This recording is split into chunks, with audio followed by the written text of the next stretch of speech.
Hello दोस्तों, मैं आप लोगों के लिए फिर से लेके आया हूँ 10 क्वेश्चन। आज सीडीपी के हैं जो चाइल्ड डेवलपमेंट के हैं और चाइल्ड डेवलपमेंट साइकोलॉजी के हैं। तो इसमें आप ज़रूर इसको देखिएगा। और ये प्रीवियस ईयर्स 2011 के टेट के प्रीवियस ईयर के पेपर हैं, जिसमें से मैं आज 10 क्वेश्चन कराऊंगा। ऐसे से मैं सारे क्वेश्चन कराऊंगा प्रीवियस ईयर के। तो चलिए देखते हैं। निम्न कक्षाओं में शिक्षण की खेल विधि आधारित है शारीरिक शिक्षा के कार्यक्रमों के सिद्धांत पर, शिक्षण की विधियों के सिद्धांत पर, विकास एवं वृद्धि के मनोवैज्ञानिक सिद्धांत पर, या शिक्षण के सामाजिक सिद्धांतों पर। तो इसमें आंसर हो जाएगा आंसर सी। क्वेश्चन नंबर 2 देख लेते हैं। डिसलेक्सिया संबंधित है मानसिक विकार से, बी गणितीय विकार से, सी पठन के विकार से, या डी व्यवहारिक विकार से।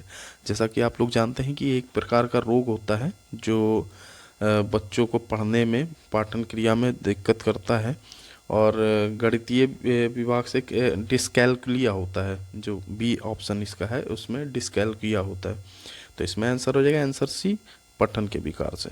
क्वेश्चन नंबर 3 देख लेते हैं। विशेष रूप से जरूरतमंद बच्चों की शिक्षा का प्रबंध होना चाहिए। ए दूसरे समान बच्चों के साथ, बी विशेष विद्यालयों के विशेष बच्चों के लिए विकसित विधियों द्वारा, सी विशेष विद्यालयों में विशेष शिक्षकों द्वारा।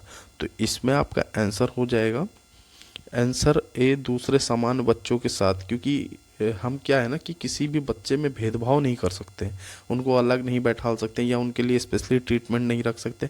हम सबको एक समानता दे सकते हैं, जैसा कि आप सीडीपी में पढ़े होंगे चाइल्ड साइकोलॉजी में। तो इसका आंसर ए हो जाएगा। क्वेश्चन नंबर 4 देख लेते हैं। अधिगम के प्रक्रम में अभिप्रेरण। तो इसमें है ए सीखने वालों की स्मृति को तेज बनाता है, बी पुराने अधिगम से नए अधिगम को विभेद करता है, सी एक दिवसीय रूप से सोचने में सीखने वालों को प्रस्तुत करता है, डी नए सीखने वालों में अधिगम के लिए रुचि का सृजन करता है। तो इसमें आंसर डी हो जाएगा। क्वेश्चन नंबर 5 देख लेते हैं। कक्षा 5 के न्यूनतम दृष्टि वाले बच्चों को ए निम्न स्तर के कार्य के लिए माप करना उचित है, बी उसके दैनिक कार्यों में उसके माता पिता तथा मित्रों को सहायता करनी चाहिए, सी कक्षा में समान रूप से बर्ताव करना चाहिए, ऑडियो सीडी के जरिए सहायता प्रदान करनी चाहिए, डी कक्षा में विशेष बर्ताव करना चाहिए। तो इसमें आपका आंसर हो जाएगा आंसर सी, कक्षा में सामान्य रूप से बर्ताव करना चाहिए एवं ऑडियो सीडी के जरिए सहायता प्रदान करनी चाहिए, क्योंकि वो न्यूनतम दृष्टि वाले हैं, तो उसमें आप सहायता कर सकते हैं। क्वेश्चन नंबर 6 देख लेते हैं। श्याम पट्टी के शिक्षण सामग्री के किस समूह के अंतर्भुक्त किया जा सकता है? ए श्रव्य साधन से, बी दृश्य साधन से, सी दृश्य श्रव्य साधन से, डी इनमें से कोई नहीं। तो जैसा कि आप जानते हैं, श्रव्य मतलब सुनना, सुन के आप नहीं कर सकते हैं कुछ चीज़ें, ठीक है। तो दृश्य साधन से हो पाएगा, इसमें आंसर बी हो जाएगा। और दृश्य श्रव्य दोनों होता है, जो देख के और सुन के दोनों होता है। तो कुछ क्वेश्चन नंबर 7 देख लेते हैं। निम्न में से कौन सा शिक्षण कुशलता से संबंधित है? ए श्याम पट्ट पर लिखना, बी प्रश्नों को हल करना, सी प्रश्न पूछना, या डी ये सभी। तो जैसा कि आप जानते हैं कि श्याम पट्ट पर लिखना, प्रश्नों को हल करना, प्रश्न पूछना, ये सभी हमारे शिक्षण कौशल के अंतर्गत आते हैं। जैसा कि आप पढ़े होंगे इससे पहले सीडीपी में, ये प्रीवियस ईयर का पेपर है, तो आप लोगों को ये जरूर सॉल्व कराया जा रहा है। क्वेश्चन नंबर 8 देख लेते हैं। कक्षा में जो विद्यार्थी प्रश्न पूछते हैं उन्हें कक्षा के बाद शिक्षक से मिलने की सलाह दी जाए, कक्षा चर्चा में भाग लेने के लिए प्रोत्साहित किया जाना चाहिए, लगातार प्रश्न पूछने के लिए प्रोत्साहित करना चाहिए, स्वतंत्र रूप से उत्तर ढूंढने के लिए प्रोत्साहित करना चाहिए। तो इसमें आंसर हो जाएगा आंसर सी, इसमें हो जाएगा लगातार प्रश्न पूछने के लिए प्रोत्साहित करना चाहिए।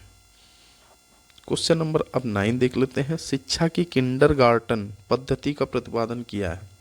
ए टीपी नन ने, बी स्पेंसर ने, सी फ्रोबेल ने, या डी मॉन्टेसरी ने। तो जैसा कि आप जानते हैं, ये फ्रोबेल जी की पिक है इस पे। तो इस पे किंडरगार्टन के लिए फ्रोबेल ने किया है, और मॉन्टेसरी के लिए मारिया मॉन्टेसरी जी ने किया था, जो कि आप लोग पढ़े होंगे। और हर्बर्ट स्पेंसर भी हैं, जो कि एक फॉरेन थिंकर हैं। तो आंसर नंबर सी हो जाएगा। क्वेश्चन नंबर 10 देख लेते हैं। एक अभिभावक आपसे विद्यालय में मिलने के लिए कभी नहीं आता है? ए बच्चे की उपेक्षा करेंगे, बी अभिभावक को लिखेंगे, सी आप स्वयं उनसे मिलने जाएंगे, डी बच्चों को दंड देना शुरू करेंगे। तो जैसा कि आप जानते हैं कि हम लोग खुद अभिभावक से मिलने जाएंगे कि बच्चे की जैसे प्राइवेट स्कूलों में होता है कि बच्चे की मीटिंग की जाती है, पेरेंट्स मीटिंग की जाती है और बुलाया जाता है पेरेंट्स से मिलने के लिए, तो ऐसे ही आंसर नंबर सी हो जाएगा। Thank you.